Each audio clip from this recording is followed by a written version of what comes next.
Dan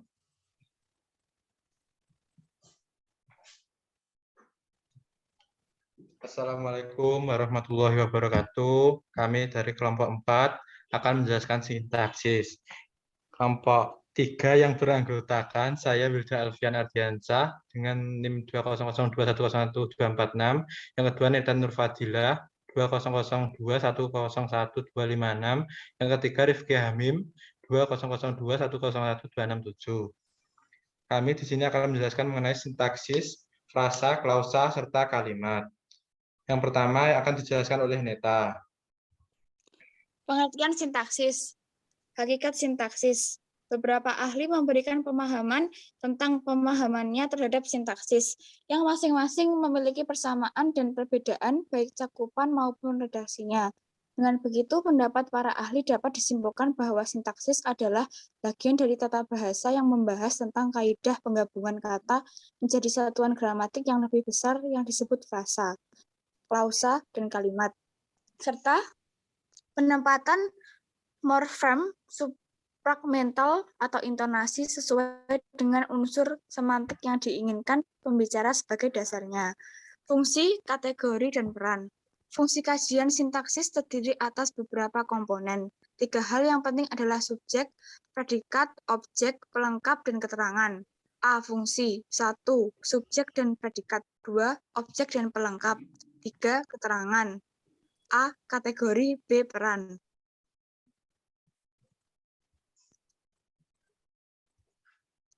Frasa. Pengertian. Frasa juga didefinisikan sebagai satuan gramatikal yang berupa gabungan kata yang bersifat non-prediktif atau lazim, juga disebut gabungan kata yang mengisi salah satu fungsi sintaksis di dalam kalimat. Menurut Profesor M. Ramlan, frasa adalah satuan gramatik yang terdiri atas satu kata atau lebih dan tidak melampaui batas fungsi atau jabatan. Artinya, sebanyak apapun kata tersebut, asal tidak melebihi jabatannya sebagai subjek, predikat, objek, pelengkap, ataupun keterangan, maka masih bisa disebut frasa. Ciri-ciri. Yang pertama, frasa harus terdiri minimal 2 kata atau lebih. Yang kedua, menduduki atau mempunyai fungsi gramatikal dalam kalimat. Yang ketiga, frasa harus mempunyai satu makna gramatikal. Yang keempat, frasa bersifat non-prediktif. Yang kelima, frasa selalu menduduki satu fungsi kalimat. Frasa dibedakan menjadi 2 jenis. Yang pertama yaitu frasa berdasarkan strukturnya. Ramlan membagi frasa berdasarkan kesetaraan distribusi unsur-unsurnya atas 2 jenis, yakni frasa endosentrik dan frasa eksosentrik. Yang kedua, frasa berdasarkan jenisnya. Frasa dibagi dari segi persamaan distribusi dengan golongan atau kategori kata. Frasa terdiri atas frase nominal, frase verbal, frase adjektiva, frase pronomina, dan frase numeralia. Frasa berdasarkan strukturnya. Yang pertama, frase endosentris. Frase endosentris terbagi menjadi 3 jenis. Yang pertama, frase endosentris koordinatif. Yang kedua, frasa endosentris atributif. Yang ketiga, frasa endosentris apositif. Dan yang kedua, frasa eksonsentris. Frasa berdasarkan jenisnya. 1. Frasa verba. 2. Frasa nomina. 3. Frasa adjektiva. 4. Frasa pronomina. 5. Frasa numeralia.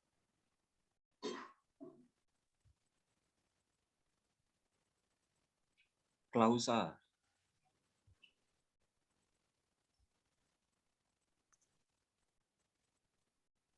Klausa menurut KBBI, klausa adalah satuan gramatikal yang dalamnya terdapat predikat dan berpotensi menjadi sebuah kalimat. Klausa dalam tata bahasa adalah sekumpulan kata yang terdiri dari subjek dan predikat. Walau dalam beberapa bahasa dan beberapa jenis, klausa subjek dari klausa mungkin tidak tampak secara eksplisit atau Wikipedia. Ciri-ciri klausa. Adapun ciri-ciri klausa yang diantaranya yaitu A. Memiliki subjek baik secara tertulis atau tidak tertulis. B. Tidak memiliki intonasi akhir dan tanda basa. Jika ditambahkan unsur ini, maka klausa akan menjadi kalimat. C. Memiliki satu jenis predikat. D. Klausa termasuk dalam bagian dari kalimat plural.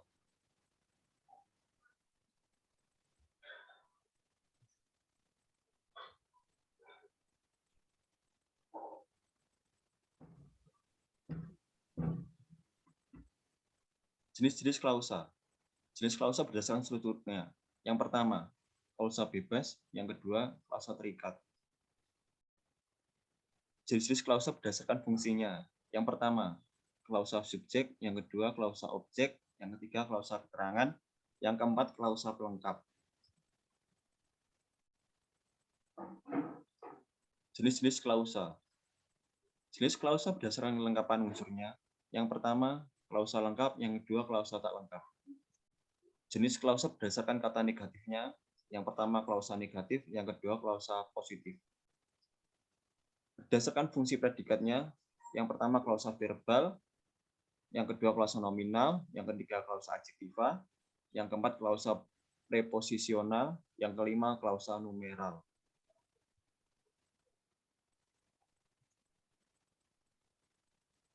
Kalimat.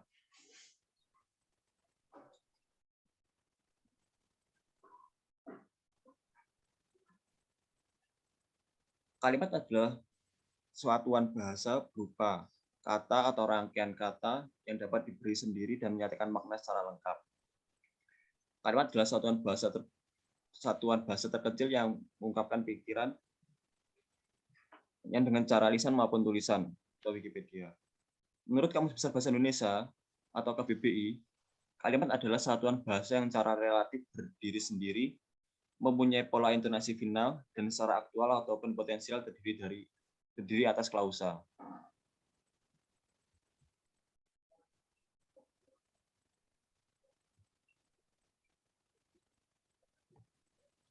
Ciri-ciri kalimat. Adapun ciri-ciri kalimat adalah sebagai berikut. Yang pertama, kalimat memiliki satuan ide dan makna yang utuh. Yang kedua, kalimat setidaknya terdiri dari atas subjek dan predikat. Yang ketiga, secara tertulis kalimat diawali dengan huruf besar dan diakhiri dengan tanda seperti titik, tanda tanya, dan tanda seru. Yang ketiga, yang terakhir, sebuah kalimat yang memiliki lebih dari satu klausa menggunakan kata hubung. Selanjutnya, jenis-jenis kalimat. Berdasarkan pengucapan, kalimat dibedakan menjadi dua jenis, yaitu kalimat langsung dan kalimat tak langsung. Berdasarkan jumlah frasa atau struktur gramatikal. Berdasarkan hal ini akan bisa dibedakan menjadi dua jenis, yaitu kalimat tunggal, kalimat majemuk. Selanjutnya, kalimat majemuk setara, kalimat majemuk bertingkat, dan kalimat majemuk campuran. Selanjutnya yaitu berdasarkan isi dan atau fungsinya. Kalimat dapat dibedakan menjadi 4 jenis, yaitu kalimat perintah, kalimat berita, kalimat tanya, serta kalimat seruan. Selanjutnya, perbedaan frasa, klausa, dan kalimat. Yang pertama yaitu sifat satuan. Perbedaan pertama antara frasa, klausa, dan kalimat adalah pada sifat satuan bahasa tersebut. Apakah dapat berdiri sendiri ataukah tidak? Dari segi ini, frasa merupakan satuan bahasa yang sifatnya tidak dapat berdiri sendiri. Karena tidak dapat berdiri sendiri, maka frasa tidak dapat menjadi sebuah kalimat utuh. Hal ini berbeda dengan klausa dan kalimat yang bersifat dapat berdiri sendiri. Khusus untuk klausa, satuan bahasa ini bisa diubah menjadi sebuah kalimat karena sifatnya yang dapat berdiri sendiri. Selanjutnya perbedaan. Yang kedua yaitu adanya tidak unsur predikat di dalamnya. Ada tidaknya unsur predikat di dalamnya dilihat dari segi ini. Frasa tidak membuat unsur predikat di dalamnya. Oleh karenanya, satuan bahasa tidak bisa dapat berdiri sendiri dan tidak dapat dijadikan kalimat. Hal ini berbeda dengan klausa yang mempunyai predikat di dalamnya, sehingga membuat unsur ini dapat berdiri sendiri dan dijadikan kalimat. Di pihak lain, kalimat mempunyai unsur predikat di dalamnya, yang di mana unsur-unsur tersebut memang merupakan salah satu di antara unsur-unsur kalimat dalam bahasa Indonesia. Selanjutnya, yang ketiga, ada tidaknya pola intonasi akhir di dalamnya. Indikator selanjutnya membuat frasa, klausa, dan kalimat berbeda, yaitu satu sama lain adalah tidak adanya pola intonasi akhir di dalamnya. Dari segi ini, frasa dapat dikatakan sebagai satuan bahasa yang tidak mempunyai pola intonasi akhir di dalamnya. Hal yang sama juga berlaku pada klausa, hanya saja klausa bisa mempunyai pola intonasi akhir jika satuan bahasa ini diubah menjadi kalimat. Adapun kalimat sendiri merupakan satuan bahasa yang mengandung pola intonasi akhir di dalamnya. Hal ini bisa dilihat dari adanya penggunaan tanda baca yang terkandung pada satuan bahasa ini. Selanjutnya, unsur-unsur yang terkandung di dalamnya. Indikator keempat yang membuat frasa dan klausa dan kalimat menjadi berbeda adalah unsur yang terkandung pada masing-masing satuan bahasa.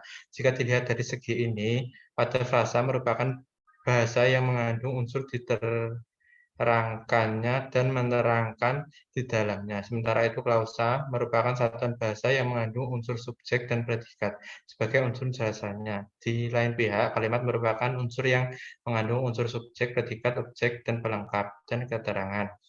Yang terakhir yaitu kedudukan satuan bahasa tersebut.